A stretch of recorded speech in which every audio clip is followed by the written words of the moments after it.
بسم الله الرحمن الرحيم. Just a few weeks back, at 9:45 p.m. at night, I started getting a phone call from one particular number again and again and again. I started getting a phone call at 9:45 from a number that is a strange number. And I ignored it the first time, the second, the third, and the fifth. And finally, I decided that I will pick up the call. It must be something urgent. And a father on the other side tells me that my daughter has decided, Allah help her, that she is no longer interested in Islam. And she finds Christianity as the true religion, because of how women are treated in Christianity. And this, mind you, this person said to me that his daughter has gone through the entire system of Islamic schools entirety, all the way until grade 12. And in grade 12, she was exposed to the public school system, and that's where this problem happened. And on my communication with the father, I recognized that there was a massive gap between what the needs of that girl was and what the father, in all good intention, and the mother with all good intention, were trying to provide.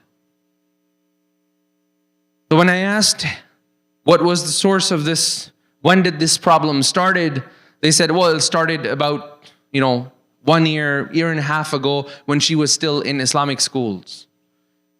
And I said to him, then what did you do? And they said, we went and we picked up some books on Islam from a bookstore, namely some things related to Shaykh Ahmad rahimahullah rahmatan wasi'ah.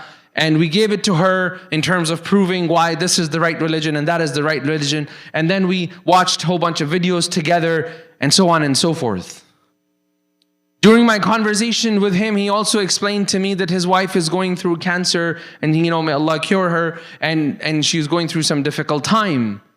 And I took the opportunity to explain to her that, when you got the news that your wife was sick, did you guys go to Chapters or Indigo and picked up a book on cancer and let's watch a couple of YouTube videos on cancer and let's cure this woman's cancer? We don't do that with physical ailments. But we feel very much entitled that I can just do that with somebody's iman, no problem. I'm fully qualified to answer this. And more importantly, the disconnect between the need and the requirement that she needed and the answers she needed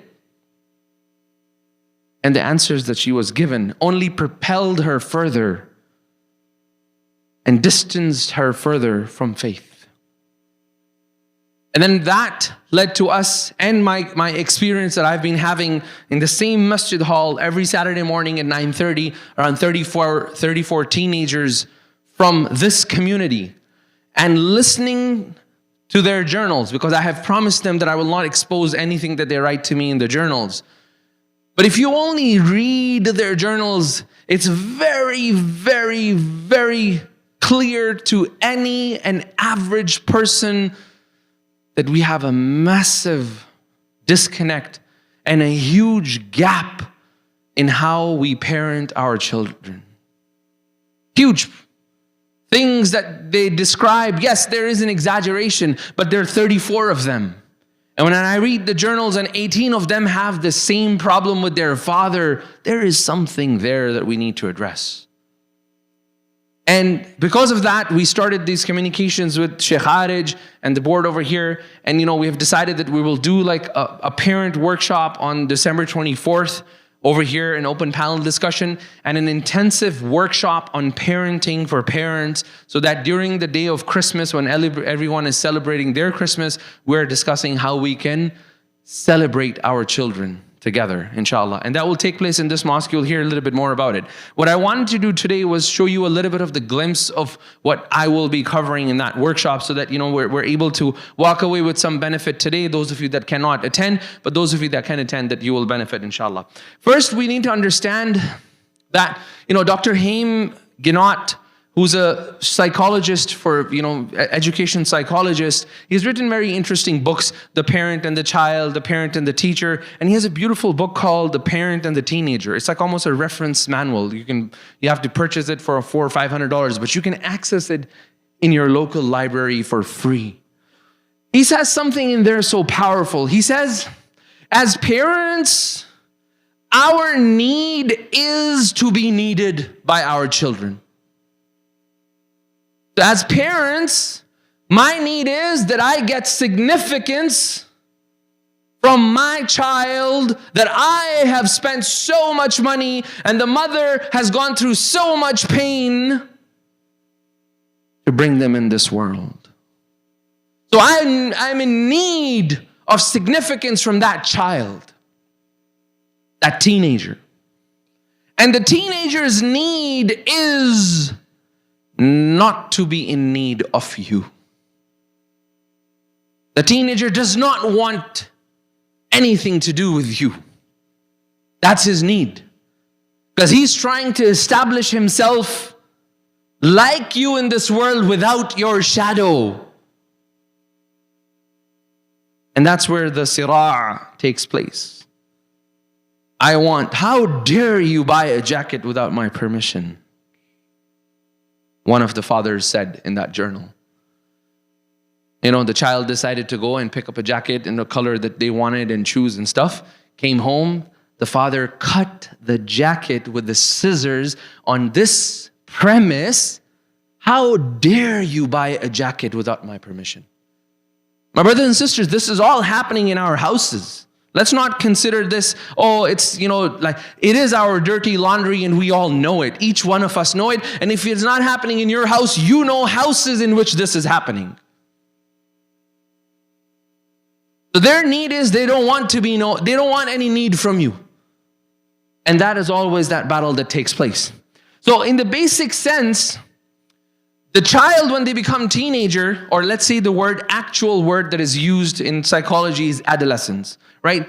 Right around 10, 11, they start happening, and there's a journey of adulthood, and there are 3 stages of adolescence that they go through, and from 11, 12 until late 17, sometimes early 16, 17, 18, they stabilize. And if you can withstand these 5 to 6 years of transformation with your child, without chastising him, without blaming him, then you will have a very fruitful relation with your children in the future, inshallah. But oftentimes we lose it. So the first thing that you're going to understand from the teenage psychology is they're going to become sensitive.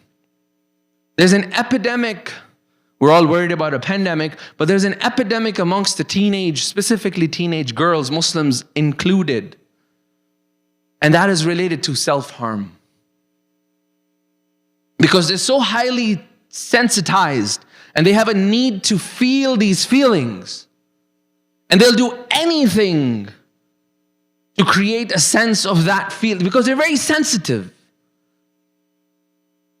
And so many times it happens that the parents, they bring a child in a counseling session, and I ask the parents, can you please leave? And I'll ask the girl, can you please roll up your sleeve? I just want to see if you're doing any self-harm. And oftentimes the parents that bring their child, sometimes their teens, they're cutting themselves.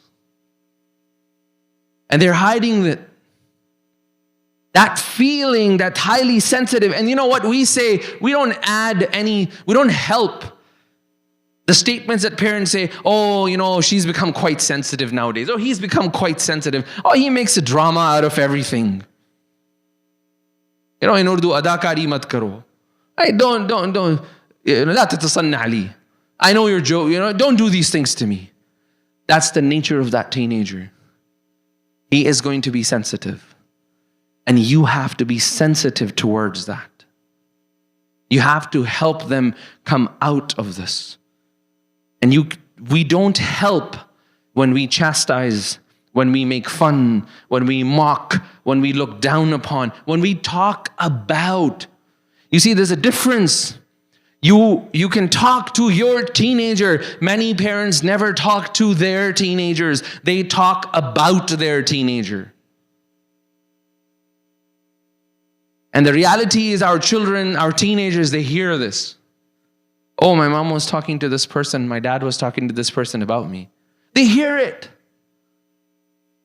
So many times somebody's going to call me the father and he is talking, or the mother, negatively about their teenage daughter or son, and they're sitting right in front of me. This is something very dangerous. Don't talk about your teenagers to others. Talk to them. Many times once I traveled in a hotel, they had a very beautiful card. It said, if you are pleased with us, talk about us. If we've done something wrong, talk to us.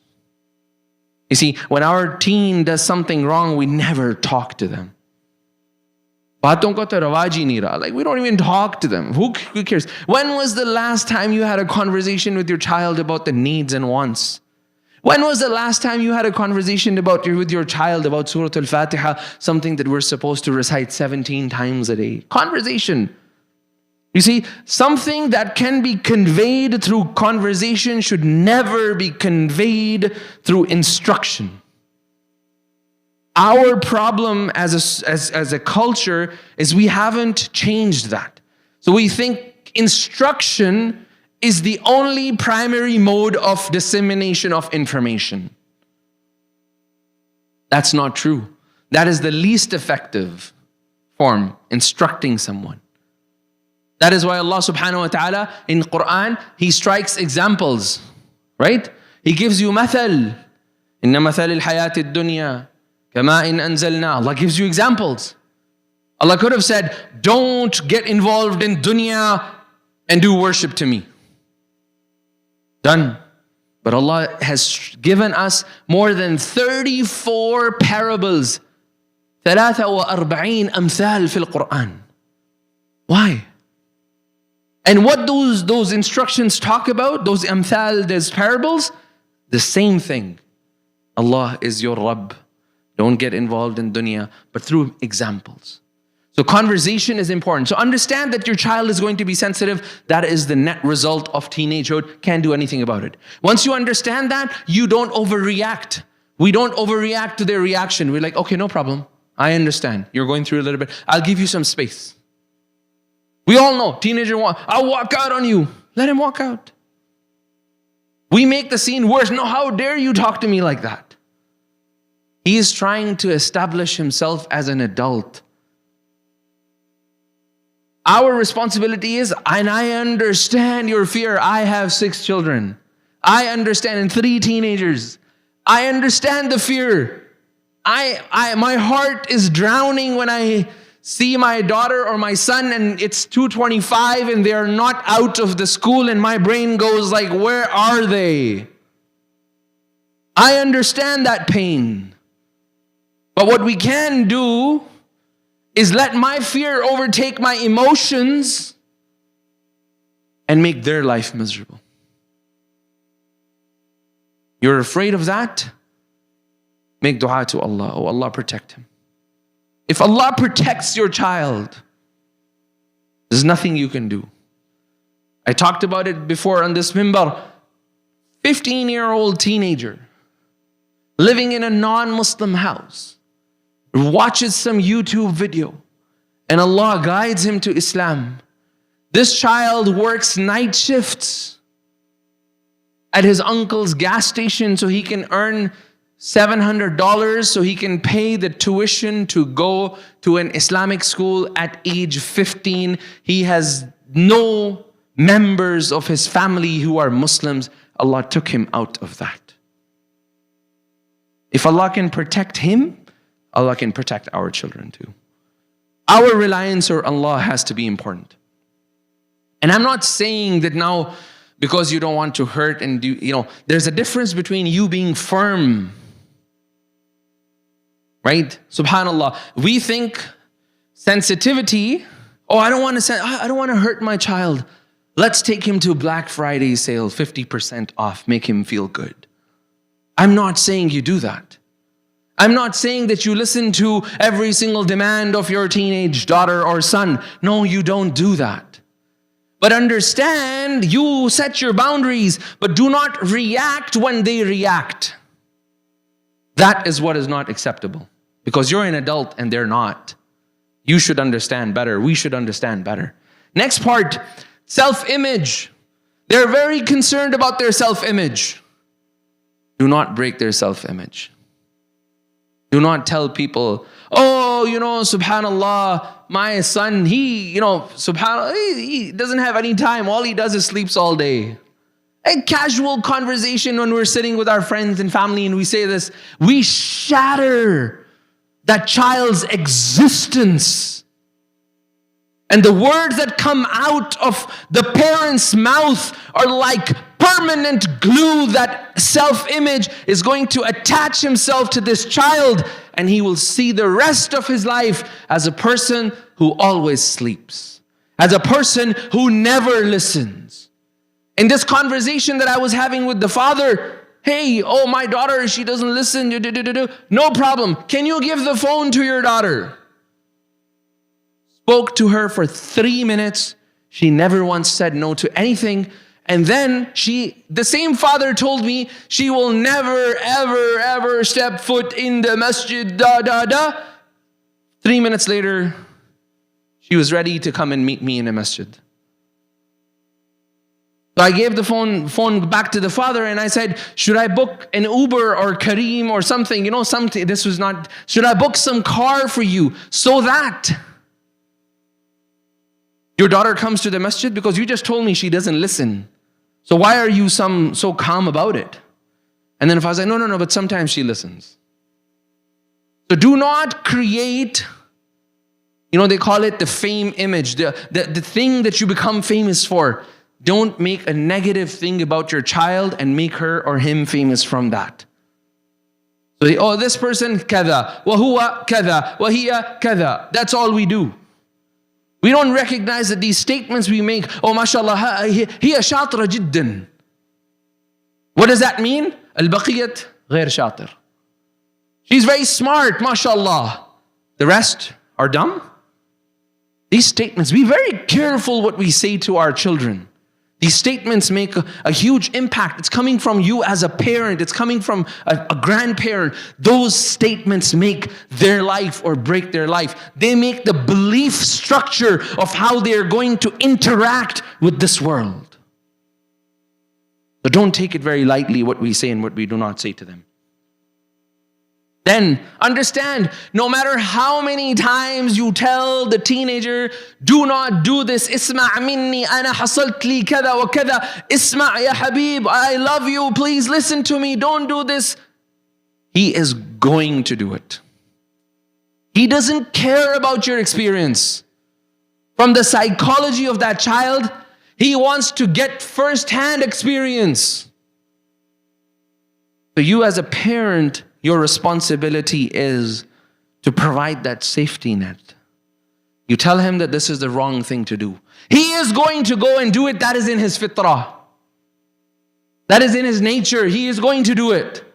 But you be there to support him when he falls.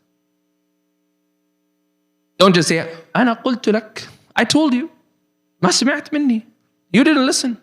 I told you. What happens when you tell the child, don't run, don't run, don't run. The child is running. It's snow. Don't run, don't run. He falls. What do we say? I told you. I told you so. You didn't listen. And now the child is physically hurt, emotionally hurt, and we respond by saying, good for you. We're fulfilling our need. Good for you. You fell. But that's in a physical sense for a small child. Likewise, our teenagers, they fall.